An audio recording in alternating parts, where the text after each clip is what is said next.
ఇల్లంటే ఒక ప్రేమ, ఒక బాధ్యత, ఒక అనుబంధం. అలాంటి ఇల్లు వదులుకోవడానికి మధుపార్క్ రిడ్జ్ వాసులు రెడీగా ఉన్నారా? త్వరలో గాంధీ సరోవర్ ప్రాజెక్టులో భాగంగా మధుపార్క్ రిడ్జ్ ఖాళీ చేయమని రాజేందర్ నగర్ ఆర్డీఓ నిన్న వీళ్ళందరినీ మీటింగ్ పిలవడం జరిగింది. ఇక్కడ ప్రజెంట్ మనతో పాటు మధుపార్క్ రిడ్జ్ వాసులు ఉన్నారు, మాట్లాడదాం. గతంలో మార్చిలో కావచ్చు, ఏప్రిల్లో కావచ్చు మధుపార్క్ రిడ్జ్ చుట్టే వార్తలు నడిచాయి. ఈ మధ్య కాలంలో సైలెంట్ అయిపోయింది. ప్రశాంతంగా ఉన్నారా ఇన్ని రోజులు? లేదండి, అదే ఉంది కదా. ఇప్పుడు ఇప్పుడు ఇక్కడ ఎంత మంది ఉన్నారు, అందరు అంటే స్కూల్ పోయే వాళ్ళు, వృద్ధులు ఉన్నారు, అందరు అంటే ఏజ్ లో ఉన్న వాళ్ళు అందరు జాబ్ చేసుకునే వాళ్ళు అందరు డిస్టర్బ్ అయిపోయినారు. ముసలి వాళ్ళకు కూడా ఎట్లా ఉంటది, అమ్మ ఇది ఇల్లు పోతుందట పోతే ఇక్కడ అయినా అసలు ఎందుకు అర్థమైతే లేదండి. ఇల్లు వదిలేసి ఎలా పోతా. ఇప్పుడు నేనున్నాను, మేము మా ఇప్పుడు 17 సంవత్సరాల కింద మా ఊర్లో భూమి 3 ఎకరాల భూమి అమ్మి నేను ఇక్కడ ఇల్లు. ఇదివరకు ఎక్కడ ఉండేవాళ్ళు? మాది బోధనండి. నేను ఆర్డీఓ సరికి కూడా అదే అన్నాను. ఆర్డీఓ వాళ్ళది కూడా బోధడ పోతంగల్ కొడిగిరు. నేను ఆయనకి నా వ్యథ వినిపిస్తే ఆయన కూడా అదే అన్నారు, అమ్మ మాది కూడా బోధనే అమ్మ అంటే. నేను అన్నాను, ఆచన్పల్లిలో నాకు భూమి ఉండే 3 ఎకరాలు, అయితే 8 lakhs నుంచి నేను అమ్మాను. అది అమ్మి ఇక్కడ ఇల్లు తీసుకున్నా. ఈ రోజు అక్కడ ఆటో నగర్ అయింది, 2 లక్షలు ఒక ఎకరం ఉంది ఇప్పుడు అక్కడ. అయితే ఆయన కూడా అన్నారు, అవునమ్మా వాస్తవమే అని.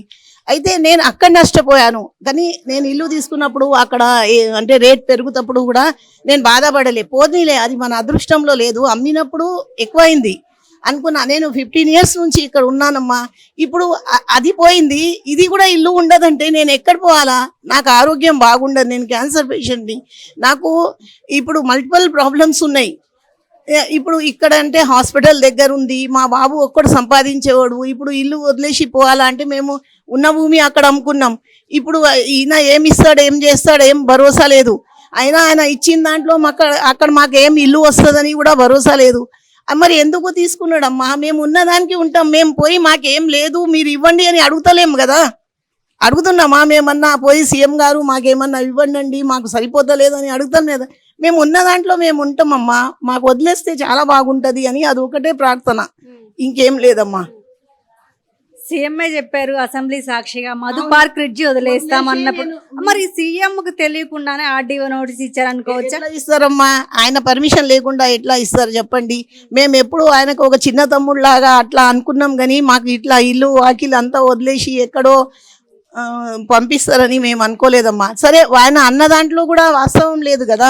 అయితే వాళ్ళు 4 ఆప్షన్స్ ఇచ్చిండ్రు, కానీ అది ఒక్కటి కూడా. ఎలాంటి ఆప్షన్స్ ఇచ్చారు? 4 వాళ్ళు ఏమన్నారంటే, ఒకటైతే డబ్బులు ఇస్తాము, లేకుంటే రెడీ టు మూవ్ అపార్ట్మెంట్ ఇస్తాం, లేకుంటే జాగా తీసుకొని యాజ్ ఇట్ ఈస్ గా ఈ మధుపార్క్ రిడ్జ్ ఎలా ఉందో అట్లా కట్టిసి ఇస్తాం. మధుపార్క్ రిడ్జ్ లో ఉన్నట్టు యాజ్ ఇట్ ఈస్ గా కట్టిస్తా ఉన్నారు. ఇలాంటి ఎమోషన్, ఇలాంటి ఆప్యాయత ఇలాంటిది ఇస్తారా మరి? అదే ఆహా అని ఆయన అట్లా ఇస్తా అంటే మేమేమనుకున్నామంటే, ఇప్పుడు ఎలా ఉన్నామో ఇలాగే అపార్ట్మెంట్ దొరికితే మేము అలాగే పోయి ఉంటాం అందరం. ఎవరు ఫస్ట్ ఫ్లోర్ లో ఉన్నారో వాళ్ళు ఫస్ట్ ఫ్లోర్ లో ఉంటారు, ఎవరు సెకండ్ ఫ్లోర్, ఎవరు పక్కన ఉన్నారు అట్లనే ఉంటాం. మాకు ఇట్లా కట్టించి ఇవ్వమండి, మేము అలాగే ఉంటాము.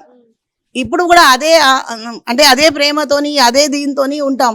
ఇక్కడ అందరు మేము ఎంత కలిసి ఉంటామంటే, ఒక్కళ్ళు ఇప్పుడు ఒక కేక వస్తే 4 వస్తారు, అట్లా ఉన్నాం. ఇప్పుడు మేము మాకు ఎక్కడో ఇప్పుడు మనిషి దిక్కుకొక్కళ్ళు అంటారు చూడండి. ఇప్పుడు ఒక్క ఫ్యామిలీలో ఒక్కొక్క మనిషి ఒక్కొక్క దగ్గర అయిపోయిందని అలా గతి అవుతుంది. ఇప్పుడు మాకు ఇక్కడికి వెళ్ళిపోతే మరి ఇట్లా గట్టి ఇవ్వమనండి, మేము ఇలాగే ఉంటాం. టైం బాండ్ ఇచ్చారా? లేదమ్మా, ఈ టైం బాండ్ ఇవ్వలే ఏం మాకు. అంటే మీరు పోతే ఇంత ఇస్తామని అనరే. ఇప్పుడు వాళ్ళు ఇచ్చిన దాంట్లో మాకు అసలు ఇల్లు వస్తుందో లేదో అని కూడా తెలియదు. ఎట్లా మీరు టెన్షన్ పడకండి, మీతో పాటు టెన్షన్ పడకండి, మీతో పాటు చాలా ఫ్యామిలీస్ ఉన్నారమ్మా. అట్లా అనుకొని ఇప్పుడు అందరి పరిస్థితి వేరే వేరే ఉంటుందమ్మా. అందరి పరిస్థితి వేరే వేరే ఉంటారు కదా. చాలా ఫ్యామిలీ వాళ్ళు ఉన్నారు. ఇప్పుడు కొందరికి అంటే ఉండొచ్చు, కొందరికి ఉండకపోవచ్చు. మరి లేని వాళ్ళు ఎక్కడ పోవాలా? ఇప్పుడు నాకు ఒక్కటే బాబు ఉన్నాడు, తాను జాబ్ చేస్తాడు. నాకు చాలా మల్టిపుల్ ప్రాబ్లమ్స్ ఉన్నాయి, నాకు చాలా ఖర్చు అవుతుంది. అంటే నేను అంటే ఖర్చుతోనే బతుకుతున్నా అనుకోండి, డబ్బులు పెట్టే బతుకుతున్నా నేను. ఇప్పుడు అది నాకు చూసుకుంటాడా ఆయన? ఇప్పుడు ఇల్లు చూసుకొనికి వెళ్తాడా? కష్టం కదమ్మా. ఇప్పుడు నేను కూడా ఆయన మీద అట్లా మోయడం అది కూడా తప్పే కదా. సీఎం రేవంత్ రెడ్డికి ఏమైనా విజ్ఞప్తి చేస్తారా? ఏం లేదు, మేము ఇక్కడ ఎట్లా ఉన్నామో అక్కడే అట్లనే ఉండనియండి అని అది ఒక్కటే విజ్ఞప్తి అమ్మా. మాకేం వద్దు, మీ దగ్గర వచ్చి మేమేం అడగం, మేము ఉన్నట్టు ఉండనియండి, మాకు వదిలేయండి అని అదొకటే అన్నాడు. ఇట్లా మీ ఇంట్లో ఎంతమంది ఉంటారు మీతో పాటు? మేము ఇద్దరమే ఉంటామండి, మా బాబు నేను. మీకు హెల్త్ ఇష్యూ? నాకు చాలా, నేను క్యాన్సర్ పేషెంట్, నాకు 20 years బ్యాక్ నుంచి క్యాన్సర్ ఉన్నదమ్మా. దాని తర్వాత అది తగ్గింది కానీ నాకు చాలా మల్టిపుల్ ప్రాబ్లమ్స్ వచ్చాయి. దాని ద్వారా నాకు 9-10 సర్జరీస్ అయినాయి ఇప్పటివరకు, అన్ని మేజర్ సర్జరీస్. అట్లా అని ఇప్పుడు ఎవరిది వాళ్ళకు తెలుసుంటదమ్మా. Revanth Reddy Madhu park ridge apartment వద్దంటున్నప్పుడు అధికారులు ఎందుకు మీకు నోటీసులు ఇవ్వడం జరిగింది? మేము కూడా అడుగుతున్నాం అండి ఆ విషయాన్ని, ఇద్దరిని అడుగుతున్నాం, అధికారులని అడుగుతున్నాం, రేవంత్ రెడ్డిని అడుగుతున్నాం. వద్దన్నారు కదా, నిన్న మీరు చూసే ఉంటారు, మేము ఇంతకుముందు ఆయన అసెంబ్లీలో కాదు లెజిస్లేటివ్ కౌన్సిల్లో మాట్లాడినవన్నీ మళ్ళీ రీప్లే చేస్తున్నాం. మీరే మాకు అక్కర్లేదన్నారు, ఎందుకు మీ అధికారులకు మా ఇల్లు? మా సమస్యతో మీరు కూడా మాతో పాటు ప్రయాణిస్తూ మాకెంతో అండగా నిలబడ్డారు. అందుకు ముఖ్యంగా మీడియాకి, అంటే మెయిన్ స్ట్రీమ్ మీడియా మేము ఉన్నట్టుగా అసలు గమనించకపోయినా సరే మిగతా అంతా కూడా మాతో నిలబడి మాకు ఎంతో సహాయంగా ఉన్నారు. అందుకు మీ అందరికీ కృతజ్ఞతలు. ఇదే రకమైన సపోర్టు మాకు ఎక్స్టెండ్ చేయండి, మా ఇల్లు మాకు ఉండేటట్టుగా మీరు సహాయం చేయండి. ఇది నాకు మీడియాకి విజ్ఞప్తి. నేను మీడియాకి పబ్లిక్కే విజ్ఞప్తి చేస్తున్నా, రేవంత్ రెడ్డికి ఆర్డీఓకి కాదు. నిలబడాల్సింది మాతోటి మీడియా, పబ్లిక్. మీ పేరు మేడం? శుభలక్ష్మి అండి. మాకు వచ్చిన నోటీస్ మటుకు ఏమైందంటే, మీరు ఏప్రిల్లో మిమ్మల్ని పిలిచి మేము ఒక గ్రామ సభ చేశాము, దానికి సమాధానంగా దానికి సమాధానంగా మీకు ఈ లెటర్ మేము పంపిస్తున్నాము. మీకుండే అభ్యంతరాలు, మీ ల్యాండ్ మేము ఎక్వైర్ చేయబోతున్నాము, దానికోసము మీకుండే అభ్యంతరాలు మీరు చెప్పండి, మేము వింటాము, అందుకోసం పిలుస్తున్నాము అని అన్నారు. వెళ్ళాం మేమందరం, కానీ అక్కడ ఎవ్వరు మా అభ్యంతరాలను వినలేదు. అసలు ముందు 1 by 1 పిలవాల్సింది పోయి 5 6 ఆ తర్వాత మొత్తం ఒక 50 మందిని ఒకేసారి వింటాన్ని పెట్టారు. ఫస్ట్ ఆఫ్ ఆల్ అది పద్ధతి కాదు. రెండోది, మాకు అసలు 29 డేట్ వేసి 4వ తారీఖు ఇచ్చి 6వ తారీఖుని రమ్మన్నారు. 2 రోజులు ఎలా అవుతుందండి? ఎంత మందో ఇక్కడ అవుట్ ఆఫ్ స్టేషన్ ఉన్నారు, అవుట్ ఆఫ్ కంట్రీ ఉన్నారు, వాళ్ళందరూ ఎలా రాగలరు? ముందర అసలు మాకు నోటీస్ పీరియడ్ సవ్యంగా ఇవ్వలేదు. ఆ తర్వాత డేట్లు తప్పు, అవకతవక. 6వ తారీఖుని చేస్తే 1వ తారీఖుని చేశామని చెప్పి మేము అదే అడిగాం. ఇన్ని అవకతవకలు ఏంటండి? ఏది కూడా సజావుగా సాగట్లేదు, చాలా అవకతవకలు అవుతున్నాయి. వాళ్ళు ఏది కూడా ప్రోటోకాల్ సరిగా ఫాలో అవ్వట్లేదు, రూల్స్ని ఫాలో అవ్వట్లేదు, పద్ధతి ఏది ఫాలో అవ్వట్లేదు. దానిలోనే తెలిసిపోతుంది ఎన్ని అవకతవకలు జరుగుతున్నాయో. సీఎం రేవంత్ రెడ్డి అసెంబ్లీలో చెప్పడం జరిగింది, మధు పార్క్ బ్రిడ్జ్ను వదిలేసి మేము గాంధీ సరోవర్కి తీసుకెళ్తామని. మరి సీఎంఏ చెప్పినప్పుడు ఈ ఆర్టీవీ మీకు నోటీస్ ఇవ్వడానికి ఆంతరం ఏంటి? అదే మేము అడుగుతున్నామండి. అందుకనే ఏమైనా పరిహారం, వృత్తి కానీ పరిహారం కానీ ఇన్ని నెలలు ఇస్తాను అలాంటివి ఏమైనా మెన్షన్ చేశారా? లేదు. ఆయన ఒకటే అన్నాడు, ఇంత చేసి మమ్మల్ని పిలిచిన తర్వాత మేము మా అబ్జెక్షన్స్ ఏవి చెప్పే లోపలే ఏం చేసినా గానీ మీరు వెళ్తుంది, మేము తీసుకునేదే, కానీ మీకు దాని తగ్గట్టుగా నష్టపరిహారం ఇస్తాం. సరే, ఎంత ఇస్తారు చెప్పండి బాబు, అది ఇప్పుడే కాదు, మేము తర్వాత చెప్తాం. ఇల్లు ఎట్లా ఇస్తారు? అదే కదా, ముందరేమో 4 భరోసాలు, అన్ని కాటే మాటలు, గాలి మాటలు. ముందు 4 భరోసాలు అన్నారు, పిలిచి మరీ చెప్పారు. ఎలాంటి భరోసాలు ఇచ్చారు? రెడీ టు ఆక్యుపై అన్నారు. ఆ తర్వాత లేకపోతే అది కూడా ఆయన మన లెజిస్లేటివ్ అసెంబ్లీలో అరిచర్చి చెప్పారు. నేను చెప్పాను 7 ఎకరాల స్థలం తీసుకుని ఎగ్జాక్ట్లీ మధు పార్క్ రిప్లికా చేస్తానని, అయినా వాళ్ళు ఎవరు వింటలేదు, ఒప్పుకోవట్లేదు అని. ఆయన ఇచ్చిన మాటే మళ్ళీ ఆయన మర్చిపోయారు.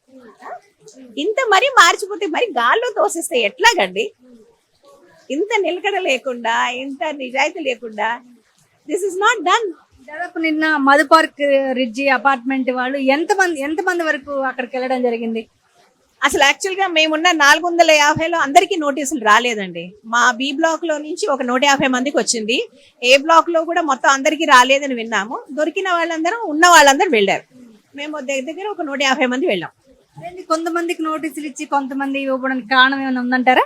వాళ్ళు ఏమన్నారంటే, మిగతా వాళ్ళందరికీ మేము ఇస్తామండి, అందరికీ ఒకసారి ఇచ్చి అందరికీ ఒకసారి అడ్రస్ చేయడం అవ్వదు కదా, అందుకని వస్తాయి, మిగతా వాళ్ళందరూ కూడా ఇస్తామని అన్నారు. ఇల్లు అంటే ఒక బంధం, ఒక ప్రేమ, ఒక ఆప్యాయత. అలాంటి ఇల్లు వదుకోవడానికి మధు పార్క్ రిడ్జి వాసులు రెడీగా ఉన్నారా? బిల్కుల్ నై, నో వే. మేము ఇవ్వం, మేము వదులుకోం. అదే మేము నిన్న వెళ్ళి చెప్పాం. మేము అదే చెప్పాము ఆల్రెడీ. సార్, మేము ఒకటి ఫస్ట్ ఆఫ్ ఆల్ మేము రిట్ వేసాం. అదేదో కోర్టులో రిట్ ఉన్నది, అదేదో తేలేంత వరకు మీరు అసలు first of all further action మీరు తీసుకోవద్దు.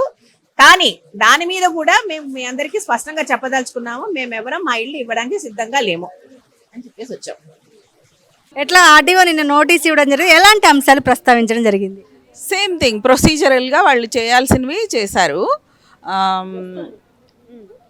మాకు ఇదొక ప్రొసీజర్, మేము దీన్ని చెయ్యాలి అంతే, కాబట్టి చేస్తున్నాము అన్నారు. అప్పుడు నేను అడిగాను ఆర్డీఓ గారిని, మీరు ప్రొసీజర్స్ అన్నీ ఫాలో అవుతున్నప్పుడు ఈవెన్ పిఎన్ నోటిఫికేషన్ ఏదైతే ఇచ్చారో పబ్లిక్ నోటిఫికేషన్, దాంట్లో కూడా ప్రాబ్లమ్స్ ఉన్నాయి. అంతకుముందే డిపిఆర్ రెడీ ఉండాలి, ఎక్కడ పబ్లిక్ డొమైన్లో అవి లేవు. ఇంకోటి list of people who are being displaced, అది కూడా లేదు. గవర్నమెంట్ మనకి ఇవ్వలేదు అది, ఇంకా అది న్యూస్ పేపర్లో అయినా వెయ్యాలి, అది వేయలేదు. ఈ ప్రొసీజర్స్లో మళ్ళీ ఎస్ఐఏ ఈఐఏ అంటే social impact assessment, environmental impact assessment చేయాలి, కంపల్సరీగా చేయాలన్నమాట. ఎందుకంటే ఎన్వైరన్మెంట్ అంటే Musi and the forest is involved. Social impact assessment అంటే మేము ఇక్కడ ఒక నెట్వర్క్ ఫామ్ చేసేసుకున్నాం కాబట్టి సోషో సైకలాజికల్, ఎకనామికల్, ఇవన్నీ ఇమోషనల్ ఏమైనా ప్రాబ్లమ్స్ ఉన్నాయా అన్నది మనం అర్థం చేసుకోవాలి. కాబట్టి ఆ ఇంపాక్ట్ స్టడీ చేయాల్సిందే.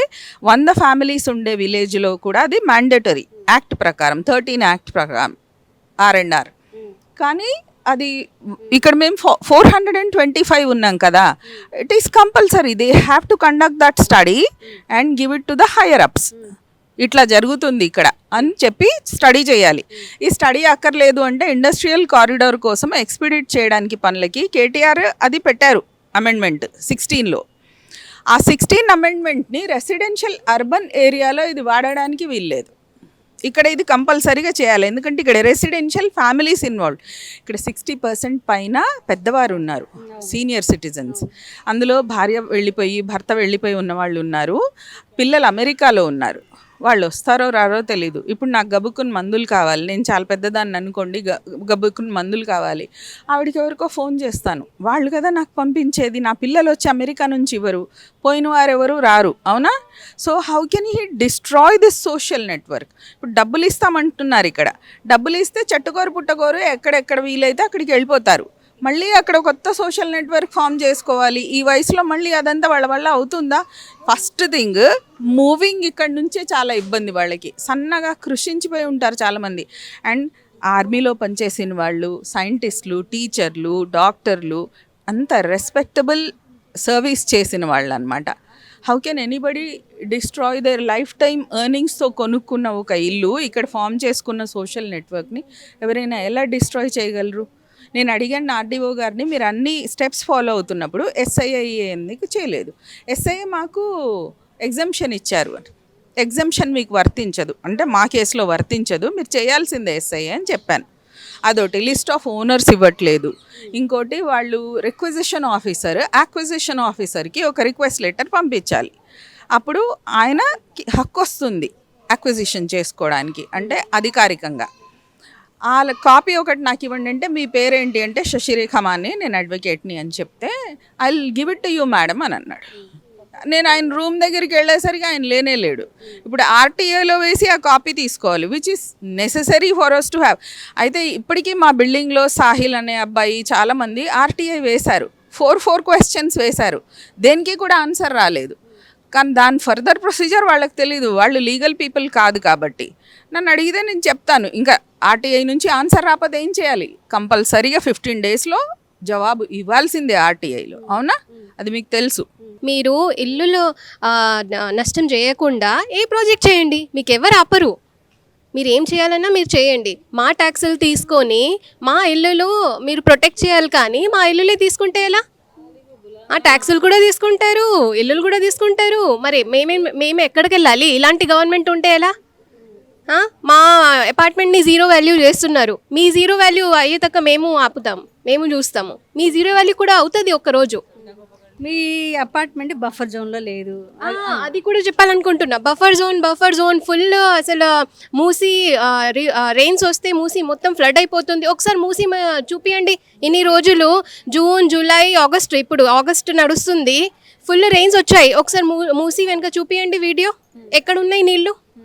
మా అపార్ట్మెంట్ మొత్తం ఫ్లడ్ అయిపోతుంది అని చెప్తున్నారు కదా, అందుకే తీసుకుంటారు. బఫర్ జోన్ 50 మీటర్ చేయాలి, 100 మీటర్ చేయాలి, మీకు ఎంత కావాలంటే అంత చేయండి.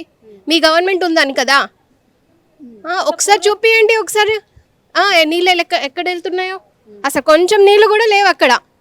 మళ్ళీ 50 మీటర్ బఫర్ జోన్ కావాలి మీకు. ఏమంటే అది మీ గవర్నమెంట్ ఉందని ఏది కావాలి అసలు మీకు కావాలి ఈ ప్లేస్. గాంధీ సరోవర్ ప్రాజెక్ట్ ఏ ప్రాజెక్ట్ మీరు తీసుకోండి, ఎక్కడ కావాలంటే తీసుకోండి, ఏ అపార్ట్మెంట్ మీరు తీసుకోవద్దు, అన్ని ప్రొటెక్ట్ చేయాలి. మీ గవర్నమెంట్ ఉంది, మీరు మా పబ్లిక్ని ప్రొటెక్ట్ చేయాలి, వాళ్ళ ఇల్లుల్ని వాళ్ళ లివింగ్ని ఇంకా స్టాండర్డ్ పెరగాలి, కానీ ఇలాంటివి మీరు చేయొద్దు. उनको कुछ बनाना नहीं है, इनकम पैसा पैसा चाहिए, पैसा खाना है. अब जा रहे हैं ना, फिर पैसा मिलेगा नहीं. ये ऐसी जगह है यहाँ से सोना डायमंड उगलेगा, इसलिए उसको यही जगह चाहिए. और ये जगह हम देने वाले नहीं है, सीधा नहीं बोलता है, कोई प्रोजेक्ट तैयार नहीं है, कुछ नहीं है, खाली हम लोगों को डरा रहा है, हमको निकालने की कोशिश कर रहा है. उसको यहाँ से पैसा बनाना है, अपना पेट भरना है. ऐसा करेगा तो दोबारा आएगा नहीं ना, आने देंगे हम लोग उसको, ये समझ लेना वो. हाँ, और उसको सही रहना है तो सही रहो, हम लोग को छोड़ दो. बोलो कहीं भी कुछ भी बनाए, वो कुछ भी करे. अभी उसको घर से निकाले तो कैसा लगेगा उसको? गवर्नमेंट का अगर सीएम जब पद छोड़ता है, जब उनको खाली करो बोलते हैं, तब उनको कैसे लगता है? तो हमको तो हमारा घर है भाई, हमारी मेहनत का बनाया हुआ है. तुम लोग का तो मेहनत का होता नहीं है, इधर से खाऊं उधर से खाऊं, उधर से खाऊं उधर से खा के तुम लोग ये काम करते हो. कोई भी हो, जहाँ कुर्सी मिलती है वहाँ पैसे के चक्कर में रहते हैं, समझे? ये पैसे के लिए कर रहे हैं वो. कोई एक प्रोजेक्ट नहीं करने को बोलता है वो. कभी बोलता है मैं महात्मा गांधी का फोटो बनाता हूँ, कभी बोलता है मैं ये बनाता हूँ, कभी वो बनाता हूँ. जो है उसकी तो साफ सुथरा जगह होती नहीं है. यही है गांधी का स्टैचू इधर, साल में एक बार 2 अक्टूबर को खाली सब आते हैं, लिपाई पोताई करते हैं और चले जाते हैं. बाकी टाइम कचरा पड़ा रहता है. वैसे ही यहाँ भी बना के वैसे ही करेगा क्या? अरे हम सब आराम से है, जी रहे, एक परिवार हम लोग बने, उसको अच्छा नहीं लग रहा ये? है? हम नहीं छोड़ेंगे, हमारा घर है, हम नहीं छोड़ेंगे. और बहुत सारी जगह है, कहीं भी बना ले, बहुत जगह है. इतना आर्मी का जगह लिया सुनते हैं, उसमें बना ले, हमको छोड़ दे. क्यों हमको हटा के कर रहा है? नहीं तो हमको ऐसा बिल्डिंग बना के दे दूसरा, उसमें जाएंगे हम. घर तो नहीं देंगे हम, चाहे कुछ भी कर ले. ये सही है, हम खाली बोलना बोल के नहीं है, हम सही बता रहे हैं. हमारी जान दे देंगे मगर ये नहीं देंगे. लोग देश के लिए क्या क्या नहीं किया उन लोगों ने, हम अपने अपार्टमेंट के लिए नहीं करेंगे, ज़रूर करेंगे. अपनी जान दे देंगे हम लोग, मगर अपार्टमेंट नहीं देंगे. और हमारी बद्दुआ कंपलसरी लगेगी. अगर वो इंसान है तो समझ जाए, अब से भी हट जाए, हम लोग माफ़ कर देंगे उसको. हाँ, मैं ये बोलना चाह रहे से रिक्वेस्टेड में बात करना चाह रहे हैं कि मूसी रिवर प्रोजेक्ट से हमको कोई प्रॉब्लम नहीं है. आप गांधी सरोवर बना रहे वो भी ठीक है, लेकिन हम लोग बहुत पुराने हैं, यहाँ पे रह रहे, बहुत टाइम से रह रहे, सब मिल के रह रहे. कम से कम 10,000 लोग हैं यहाँ पे ए और बी ब्लॉक में. तो यहाँ पे कुछ फैमिलीज ऐसे हैं जो बूढ़े बड़े ज़ईफ़ लोग हैं, जिसके फैमिलीज बाहर है, किसके बच्चे बाहर है. अब मेरे भी फैमिली में मेरे भी हमारे पास भी बच्चे स्कूल में जाते हैं, आस पास इधर ही हमारे ऑफिस बच्चे होंगे मेरे हस्बैंड का. तो हम लोग और कहाँ पे जाना, कैसे करेंगे? और एक एक घर है जिसका, उनके लिए क्या करेंगे? उनके लिए आपके पास क्या प्लान है? वो हमारे लिए क्या करना चाह रहे हैं? ठीक है, हमारा प्रोजेक्ट आपको लेना है, हम देंगे. अभी पहले तो हमारा प्लान ही नहीं है देने का, लेकिन आपके पास हमारे लिए क्या प्लान है? अगर कुछ प्लान है तो वो क्लियरिटी भी नहीं है हमारे पास. जब भी आ रहे हैं हमको बुला रहे बार बार, वहाँ पे कोई क्लियरिटी नहीं. उसके पहले BLO ऑफिस वहाँ पे बुलाए, हम गए सब लोग पूरे मिलके, कोई प्लान नहीं बताया आप लोग. अभी भी कोई भी प्लान नहीं बताया. हम लोग जो मॉर्निंग में 11 o'clock को गए, 3:30 को वापस आए. खाली बातें करें, लेकिन कोई प्लान हमारे से हमको क्लियरिटी नहीं मिला. अगर हमको क्लियरिटी नहीं मिला तो हम कैसा मतलब स्टेप लेंगे, सोचेंगे. और आगे के लिए हमको अभी घर अगर छोड़ना है तो हमको लिए हमारे पास कोई प्लान हमारे पास नहीं है, जब तक आप कोई प्लान बताए नहीं. तो हमको जो है ना यहाँ पे ही स्टे करना है. तो हम हमारे आसपास सब यहीं है, स्कूल यहीं है, पढ़ाई यहीं है, ऑफिस यहीं है, तो हमको यहीं रहना है. तो मैं अभी भी वही बोलूँगी, आपको बार बार वही बोलूँगी, रिक्वेस्टेड बोलूँगी कि आप जो है ना प्लीज़ हमारे लिए, हमारा प्लान जब तक क्लियरिटी नहीं आएंगी, हम कोई चीज़ के लिए सोचने वाले नहीं है. और हम लोग यहीं पे रहने वाले, यहीं पे रहेंगे, सब मिल के रहते हैं. और बहुत अच्छे हमारे ये है बॉन्डिंग है सब लोगों की. बहुत टाइम से 10-15 साल से सब लोग बॉन्डिंग के साथ रहते हैं हम लोग. हमारे में कोई प्रॉब्लम नहीं है और हम बहुत अच्छे से रहते हैं सब मिलजुल के. तो अब प्लीज़ हमारे को, मैं क्या बोलेंगे, रिक्वेस्टेड है कि आप हमको जो है ना बार बार हराश करने से बेहतर है आप क्लियरिटी से बात करिए, फिर हम सोचेंगे हम क्या करेंगे. ఓకే, మీరు ఇందిరం ఇల్లు కట్టిస్తున్నారండి హోమ్లెస్ వాళ్ళకి. మేమంతా ట్యాక్స్ పేయర్స్. మా డబ్బులు తీసుకుని మమ్మల్ని బయటికి వెళ్ళగొట్టేయండి మాకు. అంటే పక్కన ఇందిరం ఇల్లు కట్టిస్తారు, వాళ్ళకి ఇల్లు ప్రొవైడ్ చేస్తారు కదా, ఇల్లున్న వాళ్ళని ఖాళీ చేయమంటారు ఏంటండి? ఎంతవరకు సమంజసం అది? మేము ఇక్కడి నుంచి వెళ్ళమండి. మొదటి నుంచి అదే మాట చెప్తున్నాం, ఇప్పుడు కూడా అదే మాట చెప్పాం. నిన్న ఆర్డీఓతో కూడా సమావేశం ఉన్నప్పుడు కూడా అదే మాట చెప్పాం, స్పష్టంగా చెప్పాం. మేము మేము ఇక్కడి నుంచి కదిలే ఉద్దేశం లేదు మాకు, మేము ఇక్కడి నుంచి కదలం.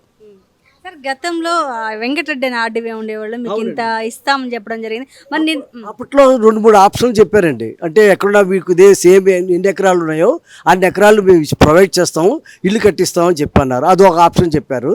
అయితే మేము దానికి కూడా మేము ఒప్పుకోలేదండి. మేము ఇక్కడి నుంచి కదిలే ఉద్దేశం లేదు మాకు అనే మాట మీద ఉన్నాం మేము. అయితే ఇప్పుడు ఏ ఆప్షన్స్ లేవుటండి. ఇప్పుడు నేను ఆర్డీఓ స్పష్టంగా చెప్పారు, ఆప్షన్స్ ఏం లేదని మీరు ఖాళీ చేయాలి అని అన్నారు.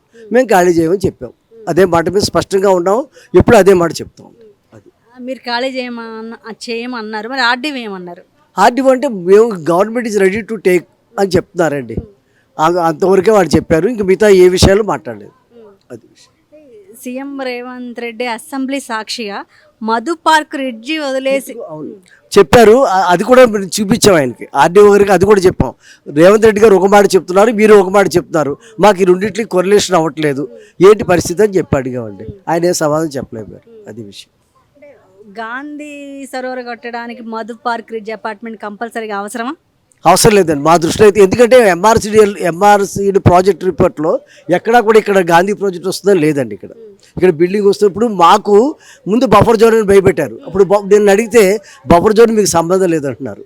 ఒక్కసారి ఒక మాట చెప్తున్నారు. నేను మా వాళ్ళు అడిగారు, మీరు అంతకుముందు బఫర్ జోన్లో ఉంది, మీకు సగం పోతే ఇంక మీ బిల్డింగ్ వాల్యూ ఉండదు అన్నారు కదా అని అడిగితే బఫర్ జోన్కి మీకు సంబంధం లేదన్నారు.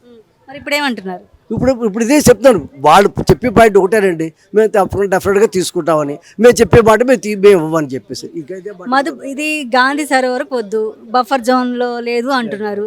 మరి దేనికోసం మధు పార్క్ రిడ్జ్ అపార్ట్మెంట్ కావాలి? వాళ్ళే క్లారిటీ ఉండాలి, వాళ్ళే చెప్పాలి మాకు, ఎందుకు తీసుకున్నారో వాళ్ళే చెప్పాలి. సార్ మీరు కూడా వెళ్ళారా నిన్న ఆర్డీఓ ఆఫీస్కి? వెళ్ళాం మేడం, నేను మా పాపతో కూడా వెళ్ళాం. మాకు 2 అపార్ట్మెంట్లు ఉన్నాయి. అంతా ఆయన ఆర్డీఓ గారు రెస్పాండ్ చేయలేదు ప్రాపర్గా. చివరి దశలో ఏంటంటే ఒక 70 మందికి తీసుకున్నారు ఇంటర్వ్యూలు. అంటే ఆ తర్వాత గ్రూప్గా పెట్టేసి తన టైంని తనకు అనుకూలంగా చేశారు, కానీ పబ్లిక్ అనుకూలంగా ఏమి ఇంటర్వ్యూ చేయలేకపోయారు. రిమైనింగ్ గ్రూప్గా పెట్టేసి ఏదో 2 మాటలు చెప్పేసి వెళ్ళిపోయారు. అది కరెక్ట్ కాదు. ప్రజలు ఇంత కష్టపడి మీరు లెటర్ ఇచ్చినప్పుడు, మేము వచ్చినప్పుడు మీరు రెస్పాండ్ అవ్వాలి, మీరు ఎదురు చూడాలి. మా గురించి మాకు కూడా రెస్పాన్సిబిలిటీస్ ఉన్నాయి. మీరు రెస్పాన్సిబిలిటీ కూడా మాకు రెస్పాన్సిబిలిటీ. మేము వచ్చినప్పుడు మీకు వెళ్ళిపోతే మాకు అపాయింట్మెంట్ ఉందా, కరెక్ట్ కాదు. ఇంత వయసు వచ్చి ఈ వయసులో మాకు ఇంత టెన్షన్ ఈ గవర్నమెంట్ మీ ద్వారా చేస్తుందంటే ఇది కరెక్ట్ కాదు. మీరు ఇప్పటికైనా పునరాలోచన చేసి మమ్మల్ని మాతో సహకరించి మేము మీతో సహకరిస్తాము ఖచ్చితంగా. ఇది ఇలా